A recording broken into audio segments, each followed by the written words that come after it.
Channel में स्वागत करती हूँ। आई होप आप सभी लोग अच्छे होंगे। आज की वीडियो में हम लोग बिहार स्टेट से संबंधित कुछ प्रश्नों को देखने वाले हैं। यह प्रश्न है शिक्षण कला एवं अध्यक्षता से संबंधित। तो चलिए हम लोग देखते हैं प्रश्नों को। तो फर्स्ट क्वेश्चन में कहा जा रहा है, निम्नलिखित में से कौन समाजीकरण का सक्रिय एजेंसी या फिर माध्यम नहीं है?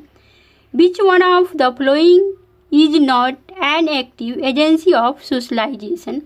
ए में है परिवार फैमिली, बी में ऑप्शन में है विद्यालय स्कूल, और सी में है रेलवे स्टेशन, और डी में है धार्मिक संस्था। बताना है कौन सा ऑप्शन राइट है, आप लोग बताइए।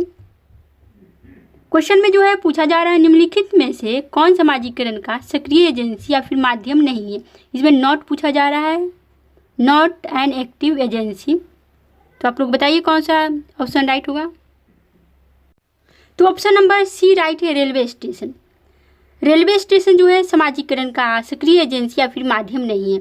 परिवार जो है समाजीकरण का सक्रिय एजेंसी है, फिर विद्यालय भी और धार्मिक संस्था भी समाजीकरण का एजेंसी है। सिर्फ रेलवे स्टेशन है सो समाजीकरण का माध्यम नहीं है, एजेंसी नहीं है। अब हम लोग आगे की ओर बढ़ते हैं और देखते हैं next question, question number second को देखेंगे। क्वेश्चन नंबर सेकेंड में क्या कुछ कहा जा रहा है उसको हम लोग देखते हैं। क्वेश्चन नंबर सेकेंड में कहा जा रहा है, इनमें से कौन आकलन के मूलभूत तरीके में शामिल नहीं है? Which of the following is not included in the fundamental method of evaluation? A में है व्यक्तिगत आकलन यानी इंडिविजुअल असेसमेंट, और बी में है सामूहिक आकलन, फिर सी में है सहपाठियों द्वारा आकलन, फिर डी में है शिक्षकों द्वारा आकलन, असेसमेंट बाय टीचर्स। बताना है कौन सा ऑप्शन राइट है, आप लोग बताइए सेकेंड का कौन सा ऑप्शन राइट होगा। तो इसका डी ऑप्शन राइट होगा, शिक्षकों द्वारा आकलन, असेसमेंट बाय टीचर्स जो है मूलभूत तरीके में शामिल नहीं है। आकलन के मूलभूत तरीके में शिक्षकों द्वारा आकलन जो है सो शामिल नहीं है। क्वेश्चन में जो है वो पूछा जा रहा है, इनमें से कौन आकलन के मूलभूत तरीके में शामिल नहीं है? तो ए ऑप्शन में है व्यक्तिगत आकलन, तो ये शामिल है आकलन में, फिर बी में है सामूहिक आकलन, तो ये भी शामिल है, फिर सी में है सहपाठियों द्वारा आकलन, तो ये भी सम्मिलित है मूलभूत आकलन में।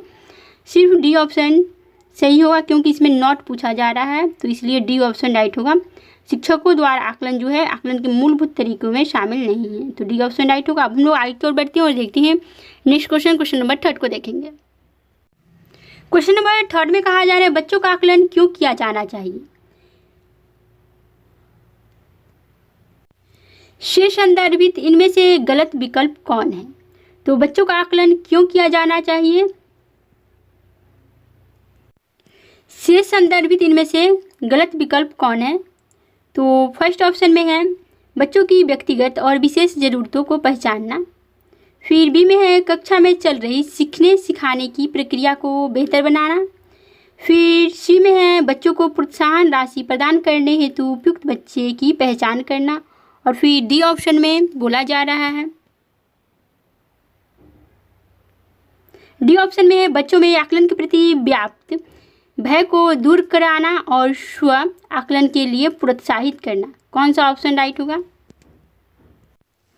तो इसका सी ऑप्शन राइट होगा, बच्चों को प्रोत्साहन राशि प्रदान करने हेतु उपयुक्त बच्चे की पहचान करना। क्योंकि क्वेश्चन में जो है पूछा जा रहा है बच्चों का आकलन क्यों किया जाना चाहिए, से संदर्भित इनमें से गलत विकल्प कौन है? तो गलत विकल्प का चुनाव करना था, तो इसलिए सी ऑप्शन राइट होगा क्योंकि सी में कहा जा रहा है बच्चों को प्रोत्साहन राशि प्रदान करने हेतु उपयुक्त बच्चे की पहचान करना, तो ये तो क्वेश्चन के अनुसार ये सही है। तो ए ऑप्शन में कहा जा रहा है बच्चों की व्यक्तिगत और विशेष ज़रूरतों को पहचानना, तो ये सही है, आकलन किया जाना चाहिए इसके लिए। फिर बी में है कक्षा में चल रही सीखने सिखाने की प्रक्रिया को बेहतर बनाना, तो ये भी सही है, परंतु क्वेश्चन के अनुसार सी ऑप्शन राइट होगा। अब हम लोग डी वाले को देखते हैं, इसमें क्या कुछ कहा जा रहा है। डी में जो है सो इसमें कहा जा रहा है बच्चों में आकलन के प्रति व्याप्त भय को दूर कराना और स्व आकलन के लिए प्रोत्साहित करना, तो ये भी सही है, आकलन के लिए जरूरी है, तो सी ऑप्शन क्वेश्चन के अनुसार सही है। अब हम लोग आगे की ओर बढ़ते हैं और देखते हैं next question, question number fourth को हम लोग देखते हैं, बच्चे के व्यक्तिगत निर्माण में डैश की महत्वपूर्ण भूमिका होती है? बच्चे के व्यक्तित्व निर्माण में डैश की महत्वपूर्ण भूमिका होती है, आप लोग बताइए कौन सा ऑप्शन राइट होगा।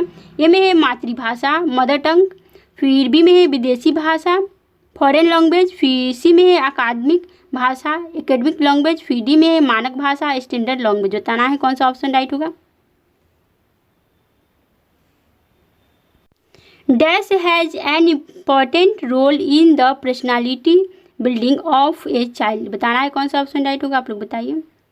बच्चे के व्यक्तित्व निर्माण में डैश की महत्वपूर्ण भूमिका होती है। बच्चे के व्यक्तित्व निर्माण में किसकी महत्वपूर्ण भूमिका होती है, बताइए आप लोग। तो इसका ये ऑप्शन राइट होगा, मातृभाषा की जो है महत्वपूर्ण भूमिका होती है। बच्चे के व्यक्तित्व निर्माण में जो है मातृभाषा की महत्वपूर्ण भूमिका होती है। किसी भी बच्चे के व्यक्तित्व निर्माण में देखेंगे तो मातृभाषा महत्वपूर्ण भूमिका निभाता है।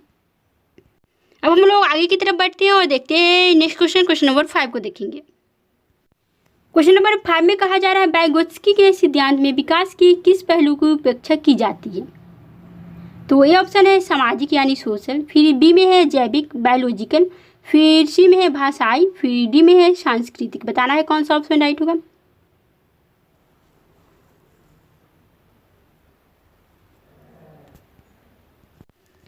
तो इसका बी ऑप्शन राइट होगा, क्योंकि क्वेश्चन में पूछा जा रहा है वाइगोत्स्की के सिद्धांत में विकास की किस पहलू की उपेक्षा की जाती है। तो जैविक विकास की जो है उपेक्षा की जाती है। वाइगोत्स्की का सिद्धांत है सामाजिक सांस्कृतिक, सोशियो कल्चर सिद्धांत वाइगोत्स्की ने दिया है। तो सामाजिक और सांस्कृतिक सिद्धांत वाइगोत्स्की ने दिया है, सामाजिक और सांस्कृतिक सांस्कृतिक। अब हम लोग आगे की ओर बढ़ते हैं और देखते हैं अभिवृत्ति का विकास एवं प्रशंसा किस क्षेत्र में आता है। अभिवृत्ति का विकास एवं प्रशंसा जो है किस क्षेत्र में आता है।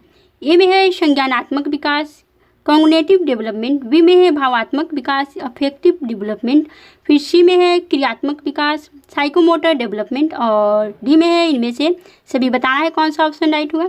तो इसका डी ऑप्शन राइट होगा, क्योंकि क्वेश्चन में कहा जा रहा है अभिवृत्ति का विकास एवं प्रशंसा किस क्षेत्र में आता है। तो डी ऑप्शन राइट होगा, इनमें से सभी, ऑल ऑफ दीज। क्योंकि ये में संज्ञानात्मक विकास तो ये भी राइट होगा, फिर भावात्मक तो ये भी राइट, फिर क्रियात्मक तो ये भी राइट। अब हम लोग आगे की ओर बढ़ते हैं और देखते हैं नेक्स्ट क्वेश्चन नंबर 8 को देखेंगे। क्वेश्चन नंबर 8 में कहा जा रहा है निम्नलिखित में से कौन सा सतत एवं व्यापक मूल्यांकन का आधार है। Which of the following is the objectives of continuous and comprehensive evaluation, CC, यानी सतत एवं व्यापक मूल्यांकन का आधार है। ये ऑप्शन में है बच्चों का समग्र विकास, फिर बी में है बच्चों में प्रतिस्पर्धा को प्रोत्साहन, फिर सी में है बच्चों में शैक्षिक श्रेष्ठता का प्रोत्साहन, फिर डी में है बच्चों में रटकर याद करने का विकास। तो आप लोग इस क्वेश्चन का आंसर कमेंट बॉक्स में लिखिएगा। इस वीडियो में इतना ही, फिर मिलेंगे नेक्स्ट वीडियो में।